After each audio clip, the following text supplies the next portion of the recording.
Құрметті әріптестер, қош келдіңіздер ақылды жүйелер және IoT YouTube каналына. Сіздермен бірге мен Амантұр Амангелдіұлы. Бүгінгі тақырыбымыз басқару есептерінің қойылуы. Өткен сабақта біз жалпы басқару есебін қарастырғанбыз, 3 есептен. Бүгін соны терең әрқайсысын жеке-жеке қарастырамыз.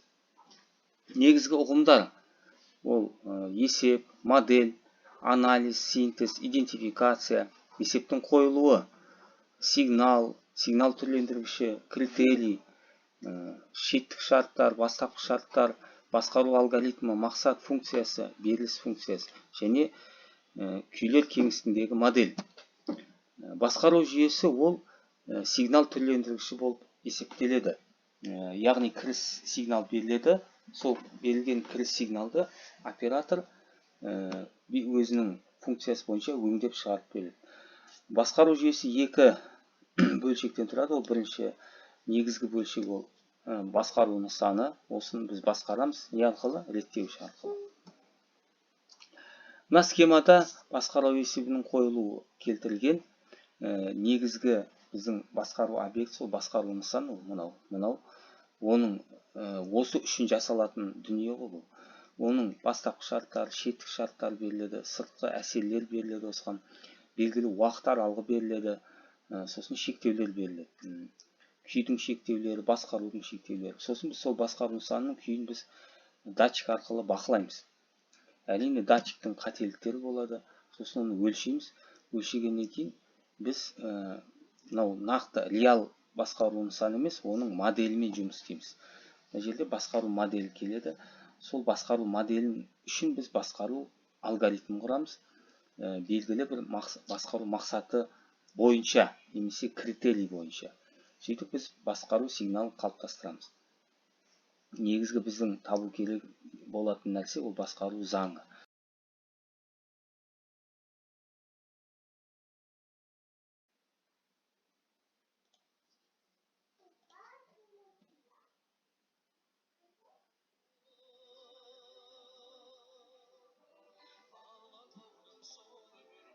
Есептің қойылуы. Кез келген математикалық есеп шешу үшін алдымен оны қоюымыз керек. Есептің қойылуы дегеніміз ол кіріс шығыс берілгендер арқылы есеп шарттарын дәл сипаттау. Бұл үш бөліктен тұрады. Бірінші бөлігі берілгені. Есептің берілгенінде біз оның математикалық моделін келтіреміз. Одан кейін берілгендер, данныйлар келтіреміз. Сосын әрине басқару критерийін келтіреміз, немесе функционал. Одан кейін екінші кезеңде табу керек. Нені табу керек? Проблема, сұрақ белгісі. Басқару заңын табу керек, шешу жолын немесе алгоритмін табу керек, тағы басқа. Сосын үшінші кезеңде шешу жолы біз көрсетеміз. Бірінші кезең, екінші кезең, үшінші кезеңде не орындаймыз? Мынау схемада күйлер кеңістігіндегі модель келтірілген. Бұл сызықты жүйелердің моделі басқару есептерінде жиі кездеседі. Бұл А, Б, С, Д деген операторлардан тұрады. Матрицалар болып саналады бұлар. А деген жүйе матрицасы, Б басқару матрицасы, датчик моделі, С, Д тікелей байланыс матрицасы, әдетте Д нөлге тең. X атты ол күй векторы. Жүйенің ішкі мінезі, былайша айтқанда. X0 бастапқы күйі. Бастапқы күй беріледі, сосын біз бір басқару сигнал бергенде оның күйі өзгереді.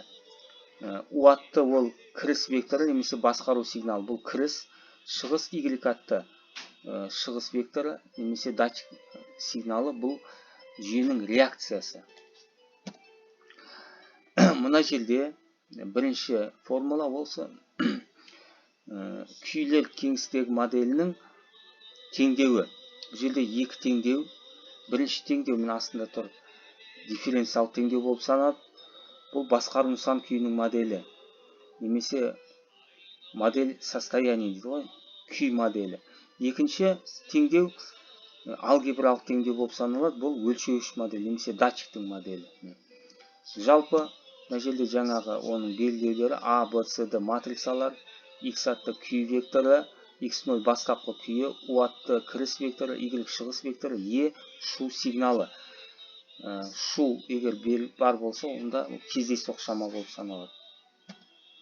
Үш басқару есебі өткен сабақта да қарастырғанбыз. Бастап бірінші есеп ол анализ есебі. Кіріс беріледі, оператор мен шығысты табуымыз керек. Екінші оператор емес, бұл жерде күйді табуымыз керек. Екінші векторда есепте идентификация есебі кіріс пен шығыс беріледі, ал жүйенің операторы белгісіз. Үшінші есеп синтез есебі. Мұнда шығыс беріледі, кейде операторда берілуі мүмкін, бірақ кірісті табуымыз керек. Енді жеке-жеке қарастырамыз. Анализ есебі.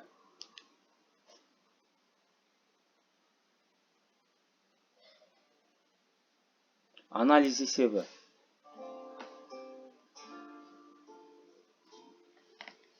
Тура есеп болып саналады. Кіріс беріледі, оператор беріледі, бірақ жүйенің күйі белгісіз нысанның. Y атты шығыс белгісіз. Міне берілген не беріледі? Мынау модель беріледі, бастапқы шарт беріледі, операторлар беріледі, U атты және E атты басқару шу сигнал беріледі. Табу керек нысанның күйін, ішкі күйін, яғни мінезін. Y атты нысанның реакция шығысын табуымыз керек. Бұл ең қарапайым есеп. Енді анализ есебі қалай сипатталады? Ол міне бірнеше әдістермен, дифференциал теңдеулермен сипатталады. Негізгі формасы осы. Одан кейін өтпелі функциялар арқылы, переходная функция. Нәтижеде өтпелі сипаттама немесе импульс сипаттаманы аламыз. Өтпелі сипаттама аламыз, егер біз on-off сигналын берсек, егер импульс сигналын берсек, онда импульс сипаттаманы аламыз. Интегралды түрлендіру әдісі, оған Лаплас, Фурье түрлендіру жатады. Нәтижеде беріліс функцияны аламыз, жиілікті сипаттаманы аламыз. Және спектралды түрлендіру, ол шуды сипаттау үшін спектралды сипаттама. Немесе айырымдық разностный уравнение дейді. Лоран, Z түрлендіру, ол дискреттік жүйені сипаттауда. Ал енді бессызықты жүйелерді сипаттау үшін әрине бессызықты дифференциал теңдеулер қолданылады. Сосын релелік басқару заңдары, релелік сипаттамалар алынады. Статикалық және гармоникалық линеаризациялау жасалады. Сосын сипаттамалардың өзі екіге бөлінеді. Статикалық және динамикалық. Статикалық сипаттама ол уақытқа тәуелсіз сипаттама, ол вольтамперлік сипаттама, вақ деп айтады орысша. Динамикалық сипаттамаларға міне алдында көрсеткен өтпелі сипаттама, импульс сипаттамалар, амплитудалық жиілікті сипаттама АЧХ, фазалық жиілікті сипаттама ФЧХ, амплитудалық фазалық жиіліктік сипаттама барлығын біріктіреді. Немесе гадограф деп аталады.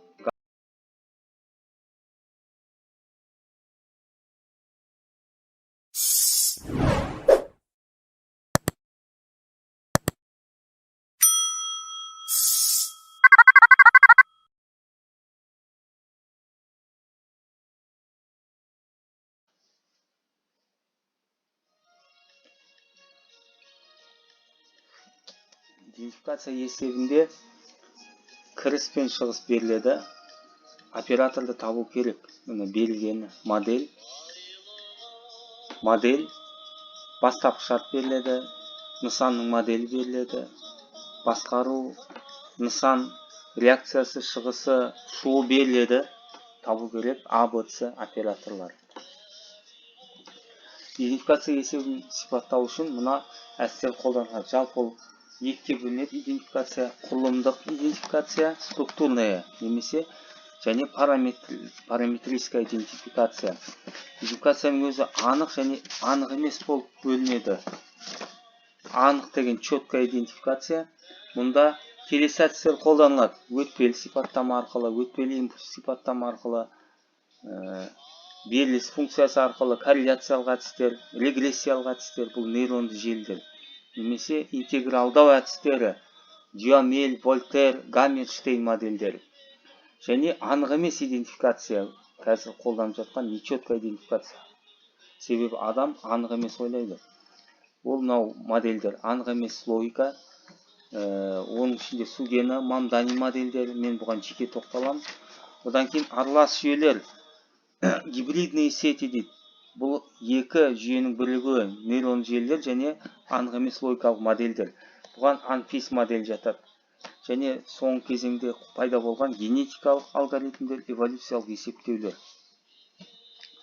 Үшінші есеп бұл оптимизация есебіне жатады. Синтез есебі. Мына жерде біз нақты бағдарламалық басқару есебін қарастырып жатырмыз. Бұл жерде шығыс қана беріледі. Табу керек кіріспенен оператор емес жүйенің күйін берілген. Бұл жерде есеп күрделі. Басқару нысан модель беріледі. Мына дифференциалдық теңдеу арқылы x', мына f атты, x атты, u атты бастапқы және шеттік шарттар беріледі.